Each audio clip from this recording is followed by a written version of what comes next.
It's Sunday. Sunday எப்பயும் போல் வந்து ஒரு காஃபியோடு ஸ்டார்ட் பண்ணிவிட்டு அந்த அன்றைக்கி ரொம்ப ரிலாக்ஸ்டாக இருக்கும். வீக்கெண்ட் ஃபுல்லாக ரஷ்ஷாக ஹரிபரியாக இருக்கும்.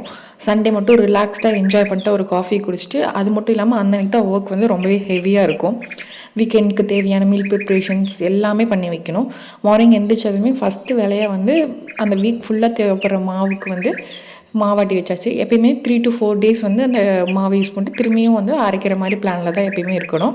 ஏன்னா வந்து ரொம்ப 1 வீக் ஃபுல்லாக வந்து மாவு வச்சு யூஸ் பண்ணால் 1 or 2 டேஸ் மட்டும் யூஸ் பண்ணிட்டு அதுக்கப்புறம் திரும்பியும் மாவை வந்து அரைச்சிக்கோங்க. அப்போ தான் ரொம்ப நல்லது. மாவுக்கு ஊற வச்சுட்டு நல்ல ஒரு ஹெவியான ஒரு லஞ்ச் சாப்பிட்டு, பிரேக்ஃபாஸ்ட் வந்து எப்பயுமே மைல்டாக சாப்பிட்டு, சண்டே லஞ்ச் எப்பயுமே ஹெவியாக இருக்கும். இதோட ரெசிபிஸ் வேணும்னா கமெண்ட்டில் கொடுக்குறேன், செக் பண்ணி பாருங்கள் அந்த லிங்க்கில்.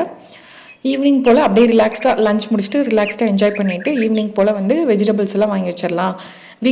வீக் ஃபுல்லாக தேவைப்படுற எல்லா வெஜிடபிள்ஸும் வாங்கிடலான்னு போய் வாங்கிட்டு ரிட்டன் வீட்டுக்கு வந்து மாவாட்டி வச்சுட்டு, எப்போவுமே மாவாட்டும் போது கூட கொஞ்சம் வந்து உளுந்தாட்டும் போது கூட ஐஸ் க்யூப் அல்லது வந்து ஐஸ் வாட்டர் ஆட் பண்ணிக்கோங்க. ஐஸ் க்யூப் ஆட் பண்ணும்போது உங்கள் கிரைண்டரோட கண்டிஷன் பொறுத்து நீங்கள் ஐஸ் க்யூப் ஆட் பண்ணிக்கோங்க.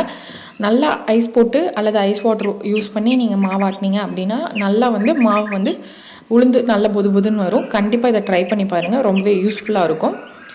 நான் வந்து ராகி மாவு தான் ஆட்டியிருந்தேன். ராகி கூட வந்து கூடவே வந்து இட்லி அரிசி ஆட் பண்ணி ராகி தோசை ராகி இட்லிக்காக ஆட்டியிருந்தேன். இந்த ரெசிபி இந்த அளவு வேணும்னா நம்ம கமெண்ட் பண்ணுங்கள்.